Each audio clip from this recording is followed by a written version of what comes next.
I will discuss some point of kinetic evolution. I mentioned some briefly at the coffee room a few days ago. Then, in kinetic evolution, the interest, it is possible sometimes to have compound of high energetic excess, but the quantity of recovering product is not high. Today I will focus on the energetic excess. In the next week I will discuss some catalytic reaction which of Kagan.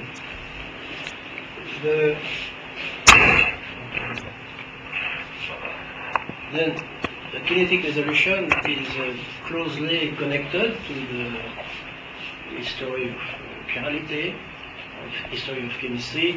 It was first analyzed and discovered by Pasteur. It was in the case of biological system, microorganism. And the first it's difficult to find in literature clearly where is the first non-enzymatic resolution, but I believe it is Mark Ball in 1999. He defined clearly the difference between kinetic resolution and acidotic synthesis, but his experiments were poorly defined, but he had the concept defined.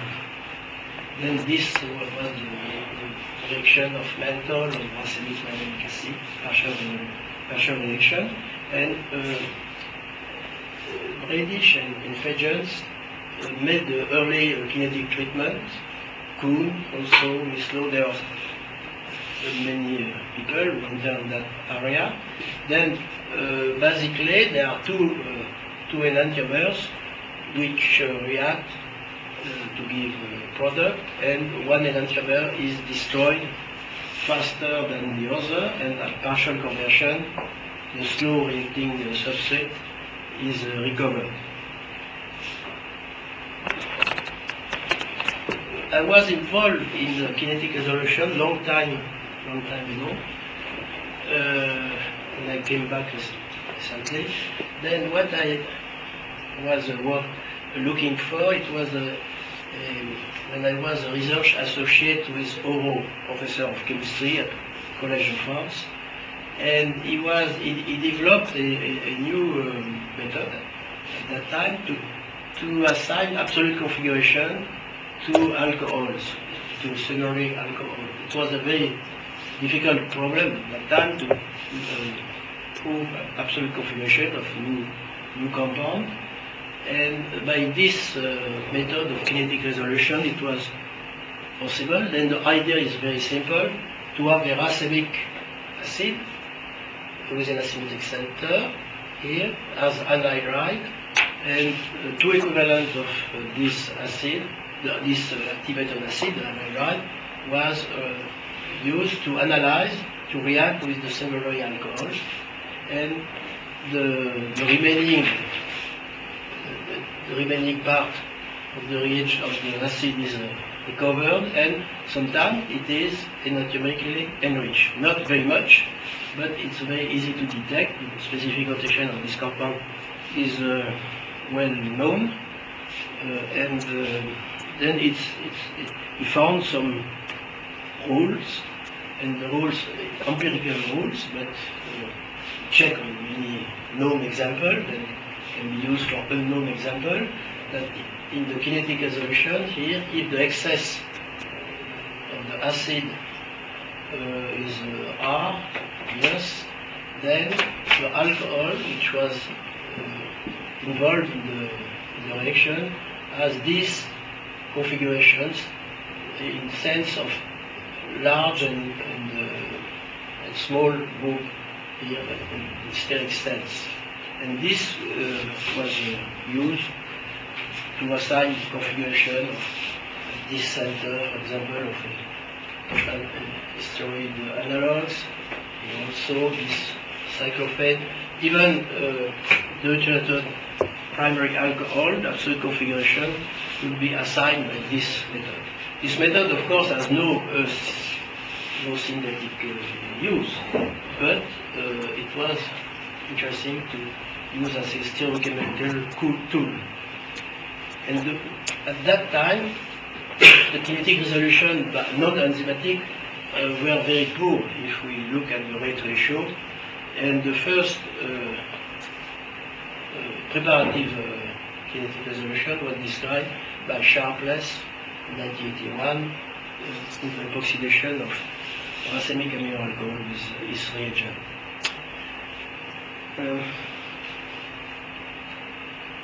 Okay. Then if we now look briefly the process of kinetic resolution, it's competitive reaction between two enantiomers. We developed this with colleague Jean-Claude Fiot. We wrote a very large review article on kinetic resolution. The topics is stereochemistry. In 1988, now there are more examples, but all the basic elements are here. Then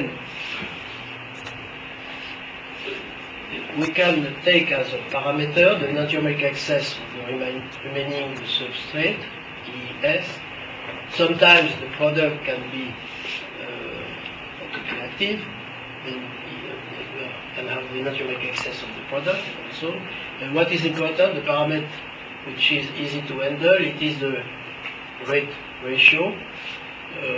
We call this stereoselectivity factor. It gives the feeling of about the system, and of course the parameter is the conversion of synthetic use. Then if we write the simple equation, we can first have the time as the parameter and the initial concentration of the two species. If we start from the racemic, of course, they are the same. And with time, as it is well known, the enantiomeric excess of the recovered starting material will increase, and the amount of the two enantiomers, of course, will decrease with different rates. For what usually is used now, it is not the time, it's the conversion. It's for synthetic use. It is better to speak in terms of conversion, and it is easy to eliminate time and use as parameter the rate ratio here, and this is an equation which was established by Sharpless for kinetic resolution. Then this equation relates the conversion taken between 1 and 0 and 1, and the enantiomeric excess of the recovered starting material taken between 0 and 1 also, to have simple equation. Then if now we plot with the conversion and the enantiomeric excess of the starting material, the recovered starting material, for a case here of rate ratio of 10, we see that there is an evolution which can be very high after 80% conversion. The product starts from a high enantiomeric excess if there is a current product, and then as soon as the conversion goes, enantiomeric excess decreases, and when there is a complete conversion, of course, if we start from racemic, we will end with racemic. This here in this plot, we took the rate ratio as a parameter, and here is the enantiomeric excess of the recovered starting material versus conversion. Then for a rate ratio of 100, at 50% conversion, we are already very high for what can be recovered, over 90%, but there are cases of reagents which are much better than the recovered starting material is almost enantiomerically pure. It is interesting to see that for small difference of Kagan recognition of the Kagan reagent, level 2, rate ratio of 2 is not very much. Rate ratio of 2 is more, maybe more or less what was observed with the oral experiments. And rate ratio of 100, it is now very common for many modern systems. Then with a small rate ratio, even it could be lower, we can expect at a high conversion to recover some enantiomer-enriched material. And I recall here a paper that we published in JAX in 1974, then it is a bit related to this meeting. The photolysis of a compound in order to obtain the compound with high enantiomeric excess. This was the circular line was suggested by Pasteur, by Lebel, Van Toff, and for a long time there was no positive example. The first to gave some experimental data that it could be possible was Kuhn in 1929. Then the principle is the following: he said, we have the racemic mixture. This is the Kagan. There is no Kagan reagent, but the Kagan physical reagent, if I can call it light, induce the transformation of the Morse. Then the circular polarized light will recognize a little bit the two enantiomers. The absorption coefficient will be different, could be different between the two enantiomers. And once there is absorption, then it induces the chemistry, and the rate ratio is equal to the ratio of the absorption coefficient. Kuhn proposed to use a parameter, an anisotropy factor, which is the delta epsilon, the difference in absorption, which is the circular Blancoist, divided by epsilon, and if expressed in rate constant, it is given by this equation. Then, what is to have a success in this type of chemistry? We need to have a difference of absorption, but a rate ratio which is different. Then it's not only delta epsilon, but delta epsilon over epsilon, which could be high. And unfortunately, for many organic compounds, G is low. Then we detect this paper some candidate for this type of chemistry, and then we concentrate on compound of low epsilon and quite good delta epsilon, and camphor was a candidate. Then the photochemistry of then by photolysis it's possible to degrade camphor and then to recover camphor. And this is here are the three curves. One is the epsilon, the other delta epsilon, and what is interesting for us is the G, the evolution of G versus the wavelength. And in that particular case, the G factor is 0.09, which is one of the highest in that, at that time. And if we calculate what could be the rate ratio between the two enantiomers in this type of activation, it's about 1.1, 10% more. One 10% more than the other. It's small, but it's enough to see enantiomic enrichment, and we then perform on large scale this photolysis. It's a simple compound, and we obtain, this is the extent of reaction, the enantiomic excess of the recovered camphor, and we had a curve which fit with G 0.08 instead of 0.09, but 0.09 is for one wavelength, and we have the broad band. Then this fits quite well with expectation, and the last we isolate, the higher that we isolate, about 20% enantiomic excess, but it's possible to go higher than is wished, but to the extent of the amount of material.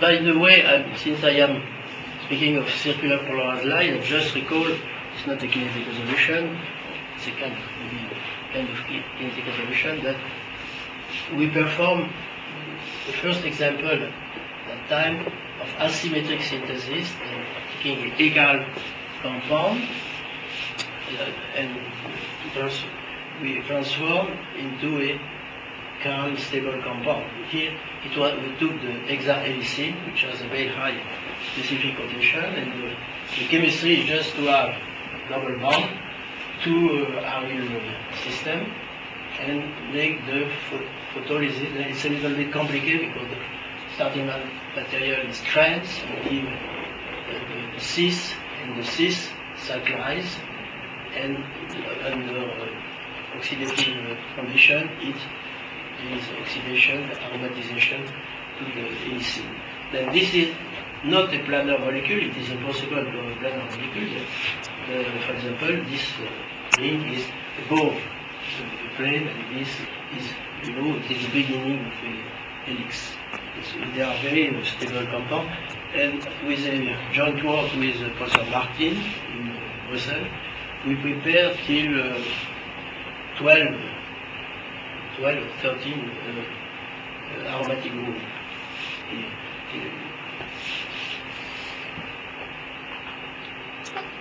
And yes, here, why we selected helicine, it is because there is a very high specific notation, and we were able to isolate compound which were very easily detected for the specific notation.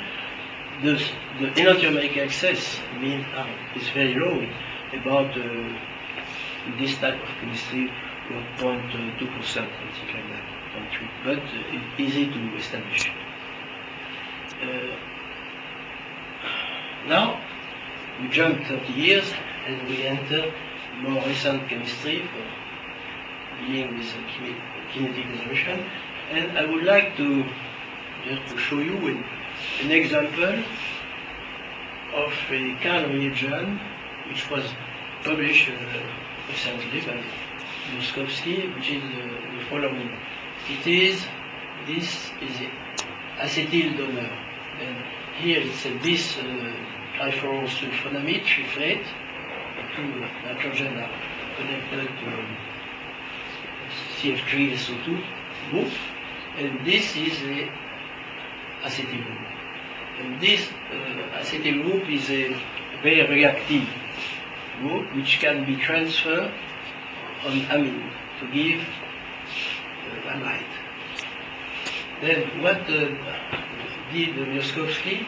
He found that this reagent, enantiomically pure, and racemic amide, then he took 0.5 equivalent, 1 equivalent of the amine in a given conversion, and the conversion is 50, cannot be higher than 50%.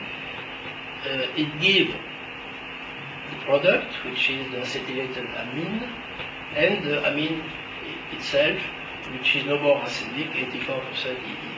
From the data here, it's possible to calculate that the rate ratio of this reaction is about 30.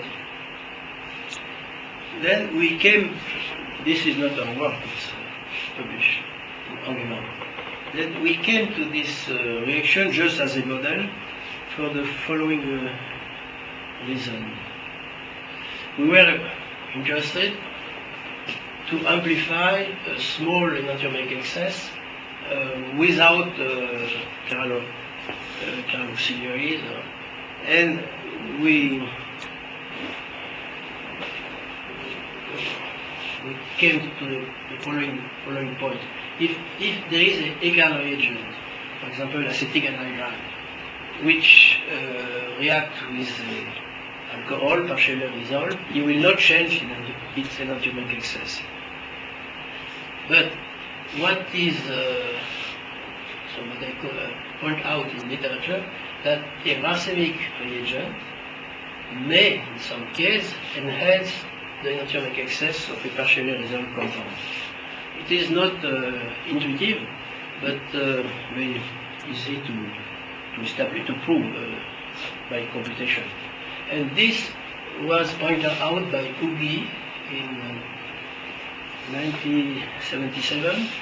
He made just a purely theoretical treatment between two chiral reactants, A and B, giving the product, and he took the several combinations. One reactant as racemic, the other enantiomerically pure. It is a classical case, but also he took both enantiomerically impure and look with the conversion how the EE of each evolve.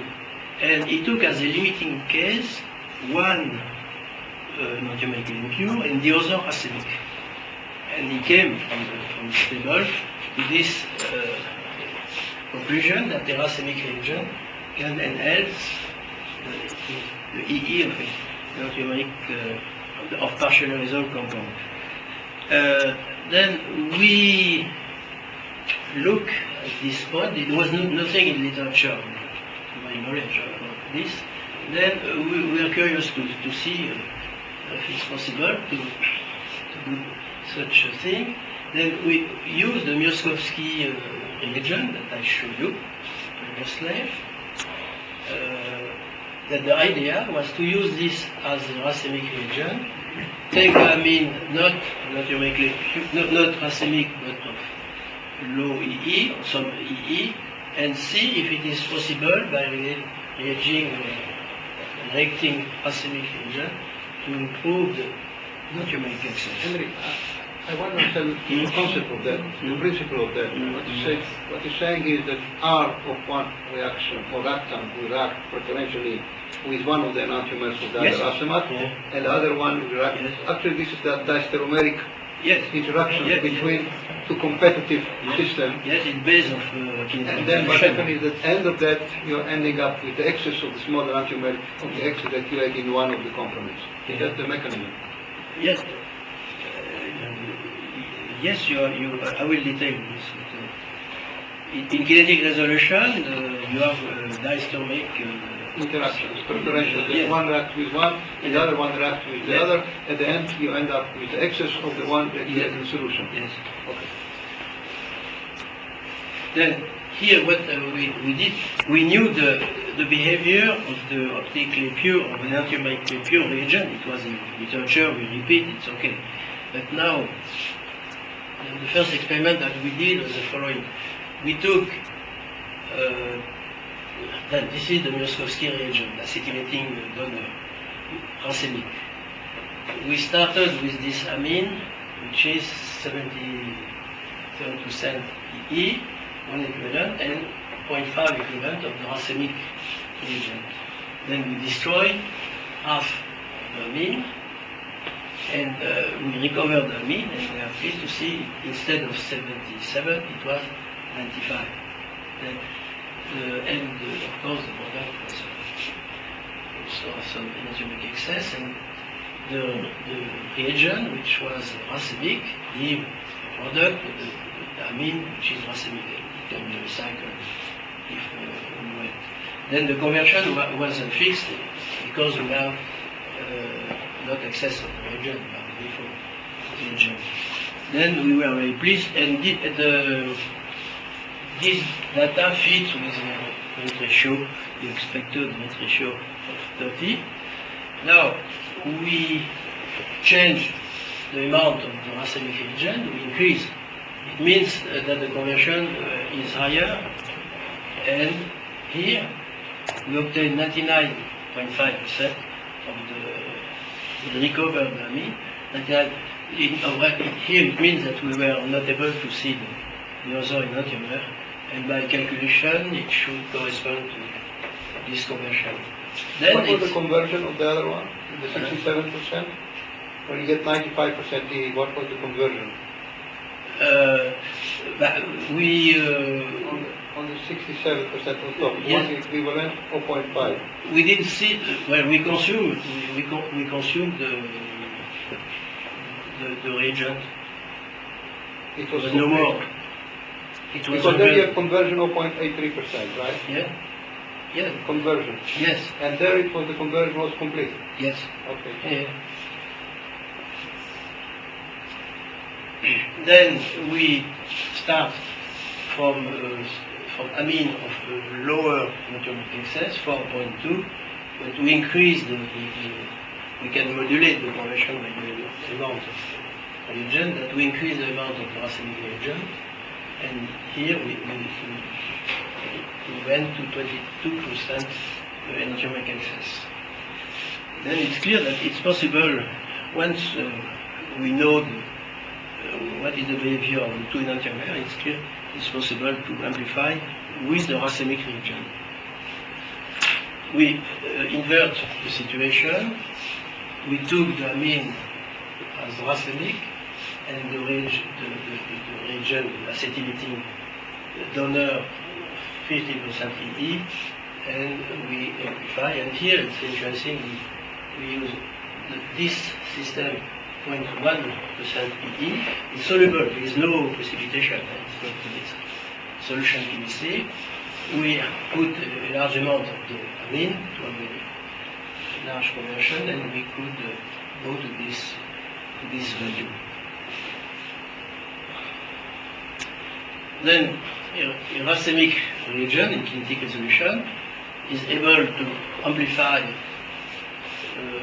small or very small EE. It cannot resolve. If you have the racemic mixture and a racemic reagent, there will be no chirality, no EE produced in the system.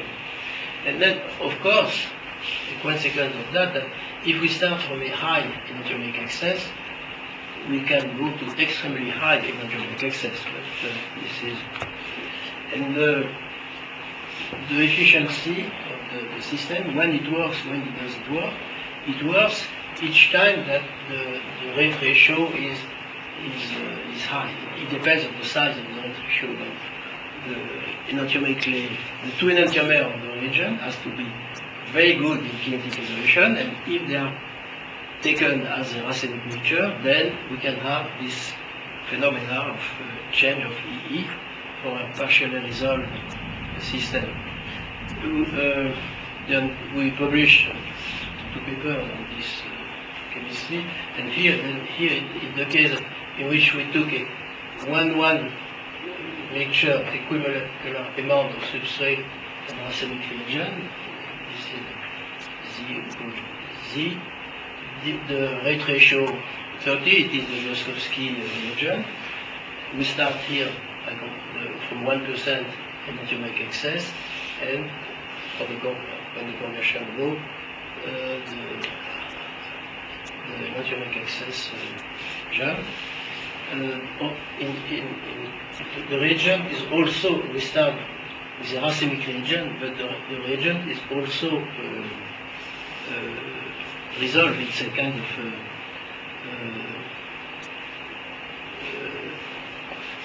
the substrate which is now the substrate is a kind of resolution agent for the reagent itself. And if we start from a compound which has high enantiomic excess, for example 97% EE, and we use a reagent which is good, like the Miroskowski or better. The curve here shows that it's very easy to go in the range of 99 or 90.5% EE by destroying with a low conversion.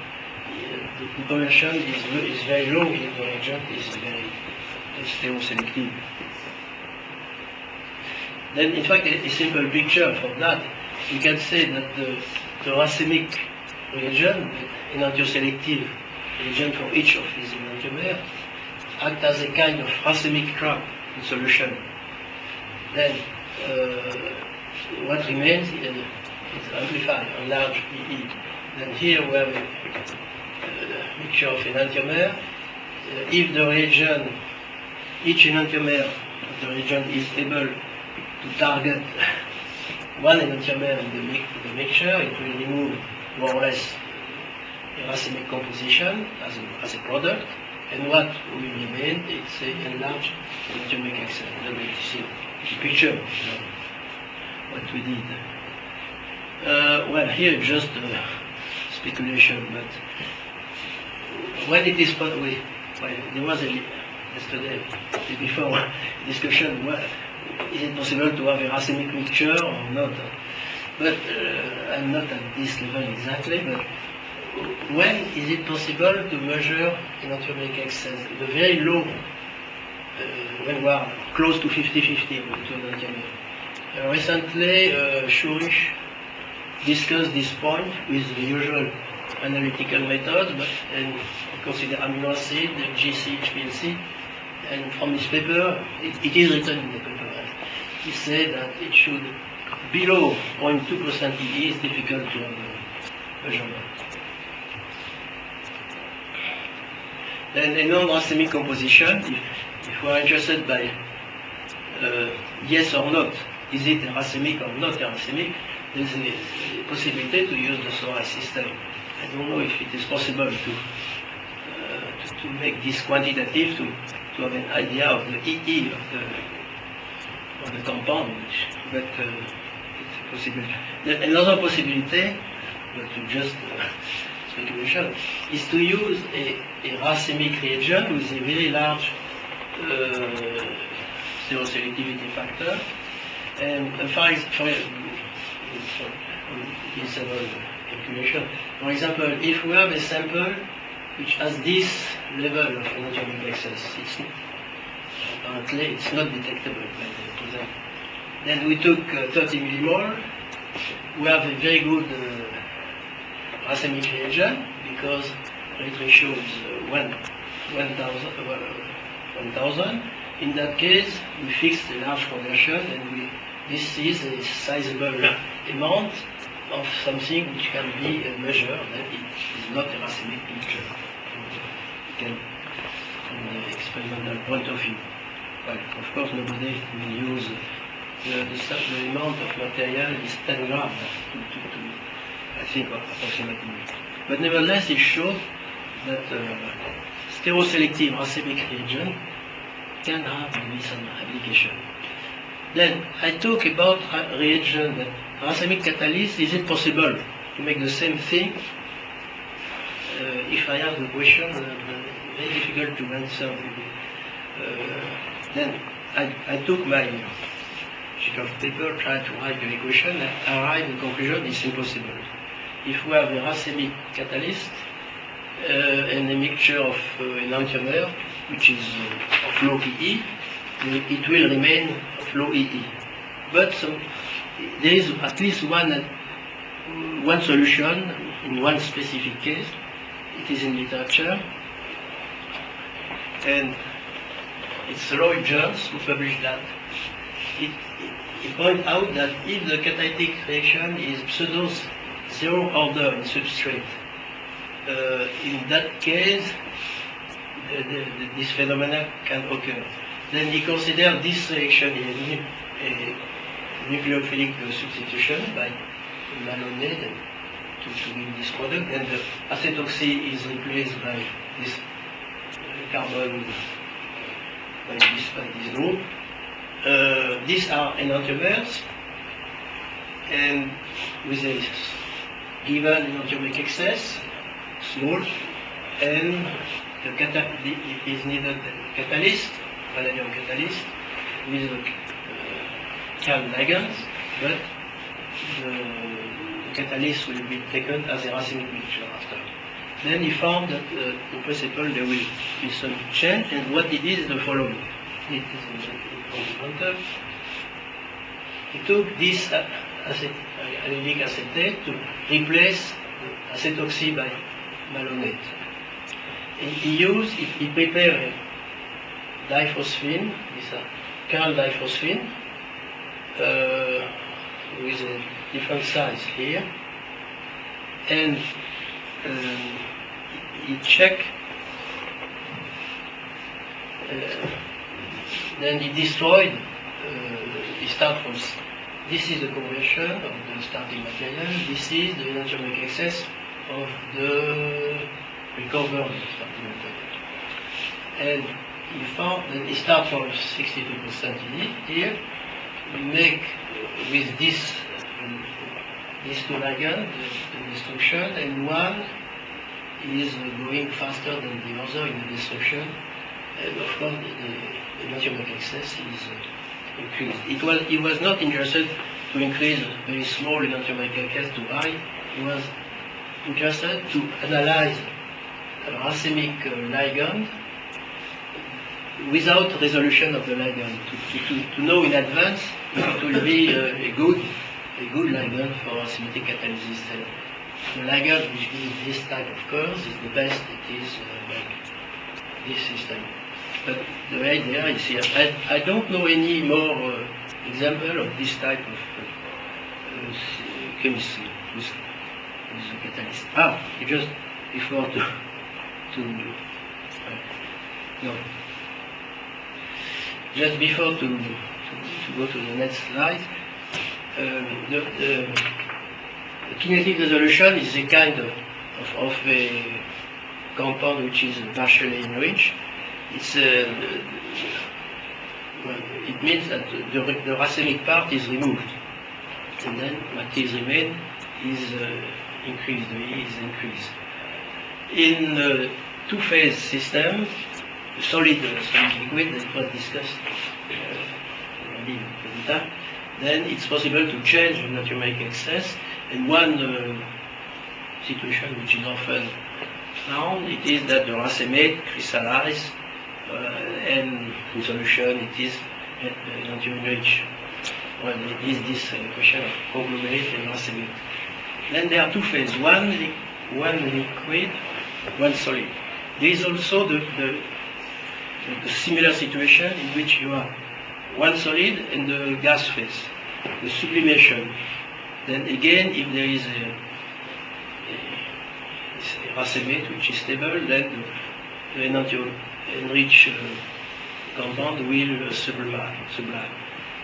There is a case which is a little bit special. It's not a kinetic resolution, but it's an enrichment. We found this by accident, but it was known in literature, and there are more examples now.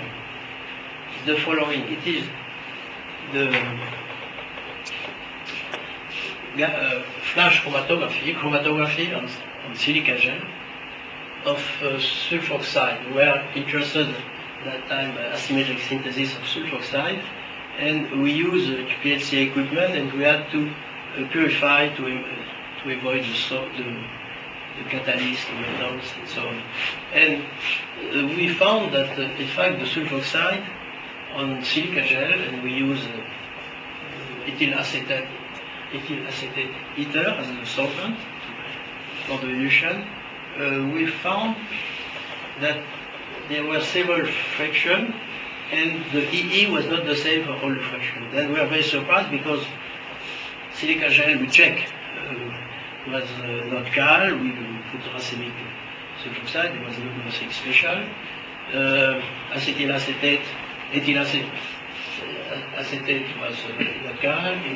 Then for why there is this fractionation, and it's very important. Here, for example, we took this sulfoxide. And sulfoxide, the molecule is chiral because sulfur is not planar. We took a sulfoxide of 90% natriumic excess, and the first fraction was more than 99.5, and the last fraction was 82% EE.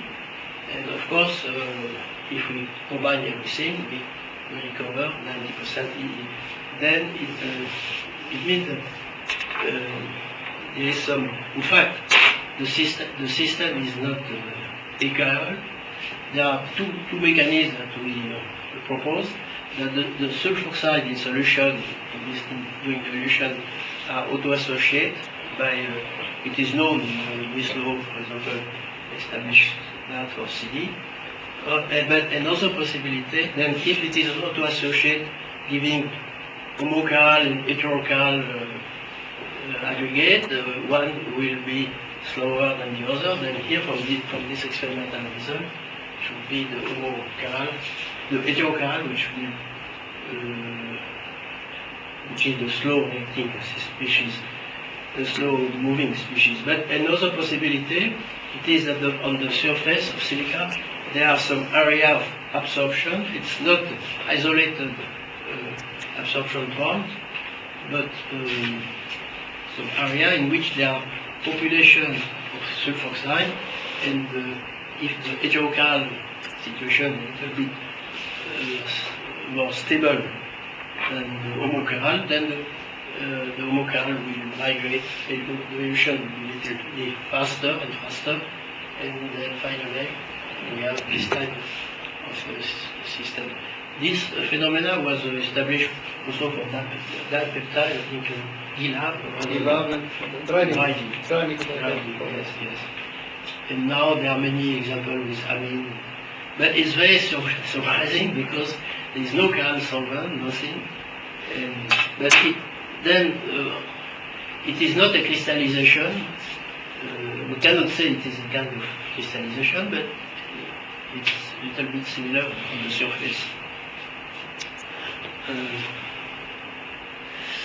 Then what I wanted to show you that with the racemic reagent, it's possible to amplify EE, so small EE, around high EE, or high EE, around very high natriumic excess. But the key, it is not enough to take a chiral reagent to make that. It is needed that the chiral reagent is very stereoselective when it is natriumically pure to resolve the racemic. Otherwise, there will be nothing. I don't know for racemic catalyst if this type of chemistry can be extended. There is one example. And then I don't know if you have any prebiotic interest, but maybe since it is not a resolved reagent which is used, but a racemic reagent, maybe it can be considered also in some discussion. Then I think it is all I wanted to. Thank you.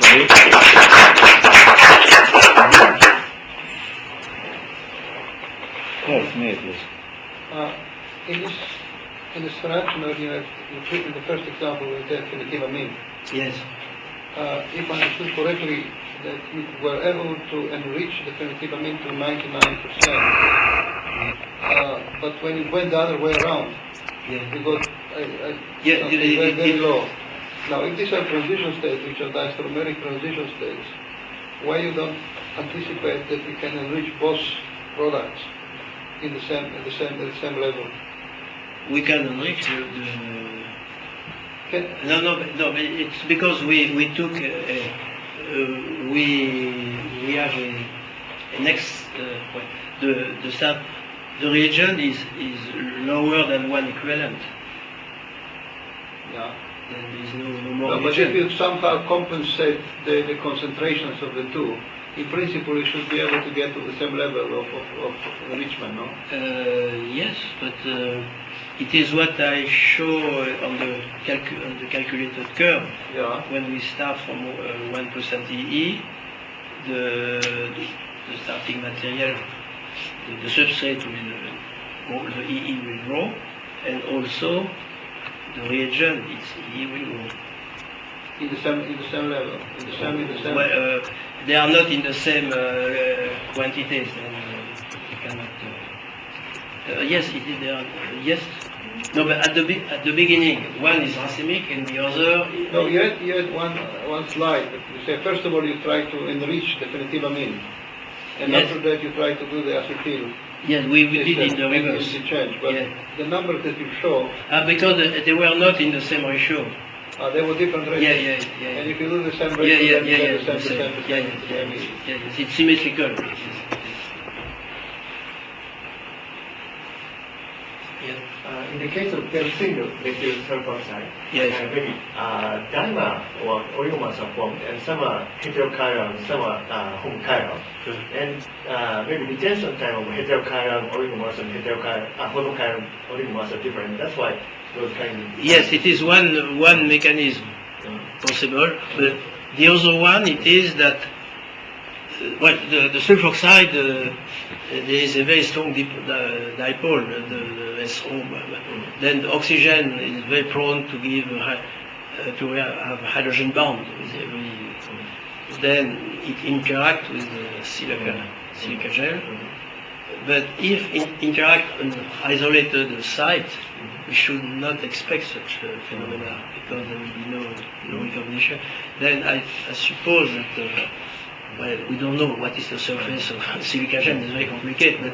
But if there are some cavity and there are a lot of sulfoxide at some place, maybe they feel more comfortable in the heterochiral composition than in the homochiral.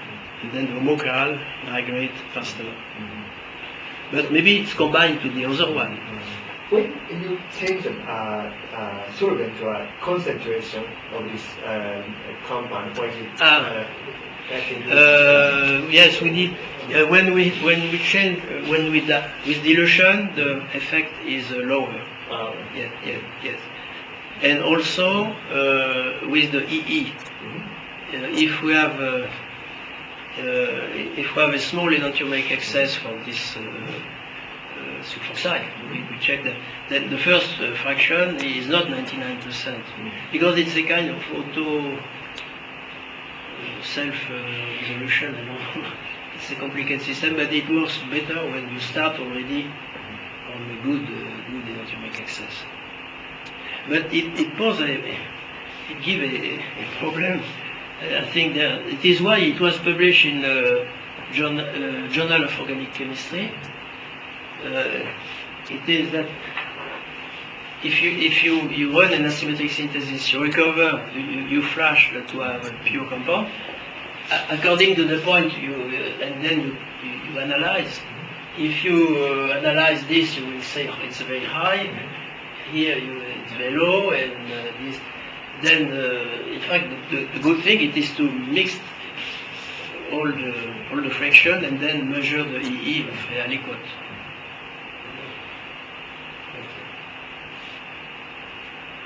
But we found that because in our lab several people made the same reaction. Not it's a general. It could be aromatic group, ethylene group, and many types of sulfoxide, and they didn't agree with the result. And there was something strange, and then we came back to we detected this. But maybe if you assume that it is absorbed on the silica, and since you have an excess of one of the enantiomers, you may have some kind of a chiral, you're coating the silica with the chiral reagent preferentially. Yes. When the next fraction comes out, actually it does not see the silica, it sees the silica, the peroxide absorbed to the silica. And then the rate of the rotation time is different for each particular fraction. It's coming forward. Yes. We thought about this problem. We have only one case or 20 cases, in which the first fraction was lower and the last was higher. Then we were thinking of this mechanism.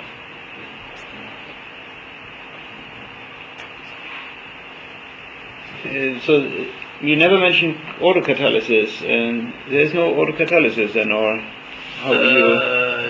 about this? No, autocatalysis, no.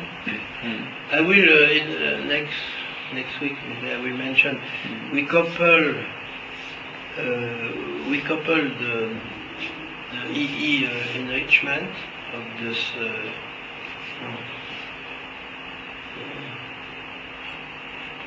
But it's not perfect. We have not a good system to do that, but in principle would be maybe. Okay, yeah. This sulfonamide is a catalyst for some organozinc reaction. Then we did what we did, or just as a model. We took this as a small EE, this as racemic. We prepared this non-racemic, and we use for the zinc addition and aldehyde. It's not autocatalytic, but the result it is that we start from a very low EE for this, and we end with a product enlargement with high EE, but it's not one-pot reaction.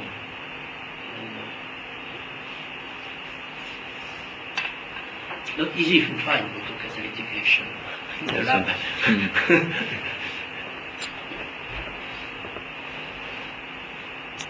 Well, any other? No, please. Do you know Sam Weissman, who was No. I don't know if he's still alive or not. He was a physical chemist at Washington University in St. Louis, Yes. and he published one paper of organic chemistry. Yes. And there's something very funny in it. That if you put this in your machine here, you can show it. Yes. You just open your PowerPoint.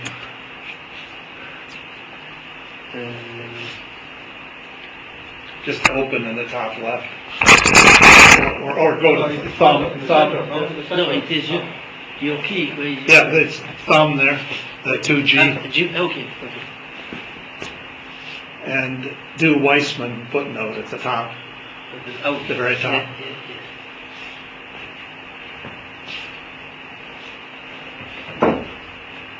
So then launch it. Let's launch it, it'll get bigger. Yeah. Just go down here, or however you need it. Yeah. Oh, yes. Or come here, yeah. Here. Yeah. Oh, do maybe. Yes, Yes. yeah, okay.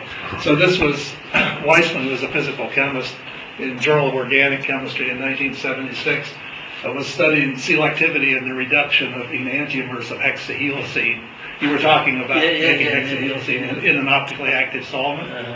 And he said, as a check, a blank experiment, he said, finally, reduction of racemic hexahelicine in non-chiral solvent yielded no observable optical rotation or circular dichroism. Yeah. So the optical activity was induced by the solvent with the solid, but click once more. So there's a footnote there, footnote 7. This experiment may not be quite as silly as the reader would be justified in thinking it is.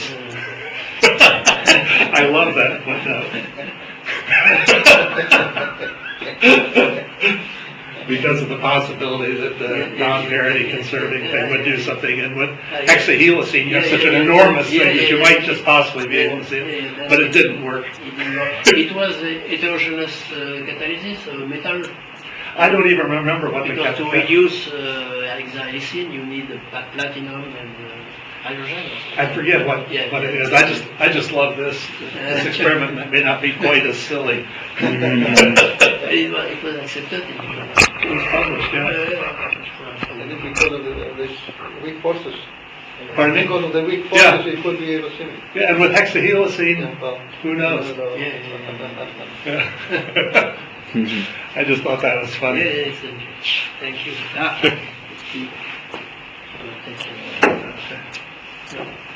So you were talking about hexahelicine. Yes, it's a very large specific attention. Here. Just click here. Click here. Good. Thank you. Okay. I think also the Schurig paper that you mentioned Yes. was done as a result with a joint paper before that, Mm-hmm. according to the Shelinsky paper of the tyrosine which he published, Yes. and claimed that he has observed the weak forces there. Yes. And Schurig was interested to know what is the minimum enantiomeric excess that he can detect, Yes. see whether this And method Schurig- could be yeah. actually feasible for this. That if you have a large amount of material and Yeah. a good Kagan reagent, taking as racemic, because if you take the reagent optically active, you will resolve the sample. But if you take, but the only point, here the people are very critical, and What? everybody you are very critical, but on the hypothesis, but you didn't mention that this to measure a very very small e on a large amount of material. The question I show, the calculation should work. But the only problem is to have a racemic reagent. Yeah. Yeah.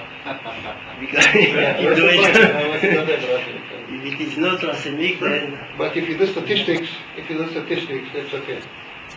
If you make many experiments, But you don't know about your racemic agent, it may be always the same, yeah. or always deviate the For same the direction. camphor experiment that we did, the circular program, like one trouble at the beginning was we check the camphor, the racemic camphor we got. Very often they were optically active.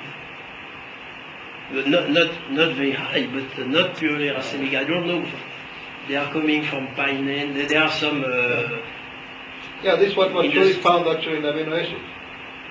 He found that the amino acids, which are the commercial amino acids, are prepared, the racemic one, are prepared by the racemization of the L. You just contacted the company, yeah. and then the racemization was not completed. And therefore, you always, even if you have racemic, you have a small excess of the L amino acid into the system. Yeah. You have to be very careful about that. Well, if there are no further questions, then let's thank Henri again.